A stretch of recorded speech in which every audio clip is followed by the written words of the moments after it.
Hello guys, আজকে আমরা চলে আসছি আরেকটা নতুন ব্লগ নিয়ে। আমার নাম হচ্ছে আয়ুষ্মান ধ্রুপদ পান্ডে। আজকে আমরা একটা ব্লগ বানাবো। সেই ব্লগটা হচ্ছে একটা গল্প নিয়ে। সেটা পুরানো যুগের গল্প। আসলে ওটা ওই জিনিসটার গল্প, যুদ্ধের সময়কার আর্মি। মানে আমি একটা বানাই বলবো দিয়ে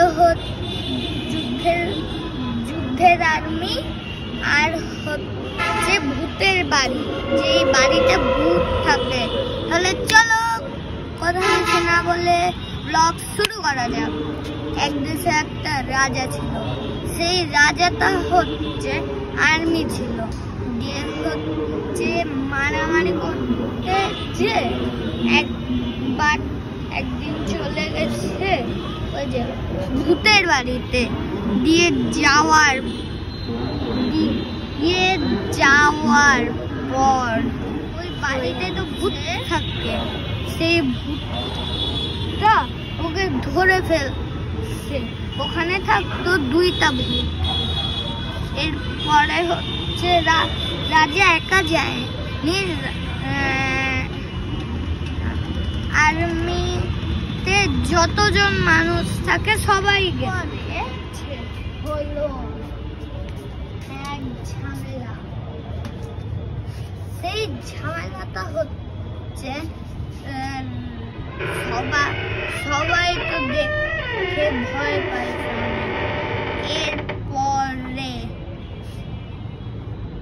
এরপরে হয়েছে প্রথমে সবাই আর্মিতে যতজন থাকে তাদেরকে দেখছে। রাজা সবার লাস্টের দিকে ছিল। দিয়ে হচ্ছে যাওয়ার পরে হচ্ছে রাজা তো দেখে অনেক ভয় পাইছে। যে গেট খোলা ছিল। আর্মিরা যেরকম করে ট্রেনিং দেয় না, এই যে মাটিতে এরকম করে গেছে। হঠাৎই গেট বন্ধ হয়ে গেছে। ওই ভূতের তো চারিদিকে চোখ ছিল। দিয়ে হচ্ছে চোখ থাকার পর কোনো না কোনো ভাবে রাজাকে দেখে নিচ্ছে। দিয়ে দেখে নেওয়ার পরে গেট বন্ধ করে দিচ্ছে। দিয়ে গেট বন্ধ করে দেওয়ার পর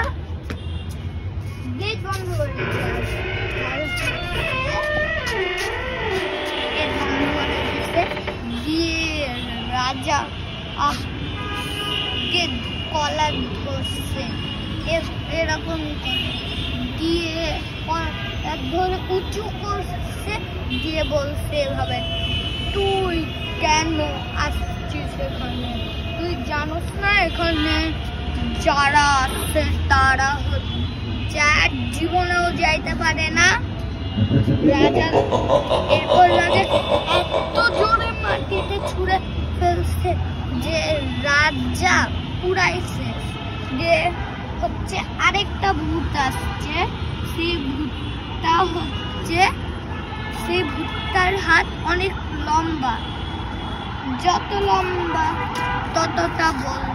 যদি একটা বিল্ডিং এভাবে করে ধরলে মনে হয় অনেক ছোট সাইজে, অনেক বড় হাত। এতই বড়। সেই বড় হাতটা অনেক বড় ছিল। দিয়ে হয়েছে এক ঝামেলা। সবাইকে এরকম করে ধরছে। দিয়ে ছুঁড়ে ফেলছে সবাইকে খুব বাজে ভাবে।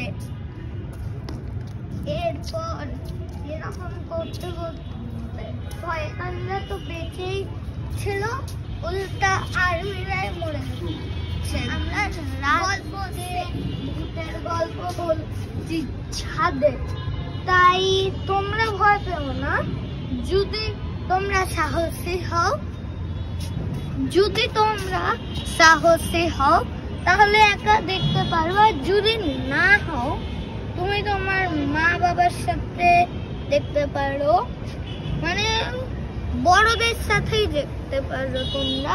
আর যদি সাহসী হও তাহলে তো হলোই। আর মুখটা যে ব্যথা হয়ে গেল, লাইক সাবস্ক্রাইব তো করে দেওয়া যায়। বাই।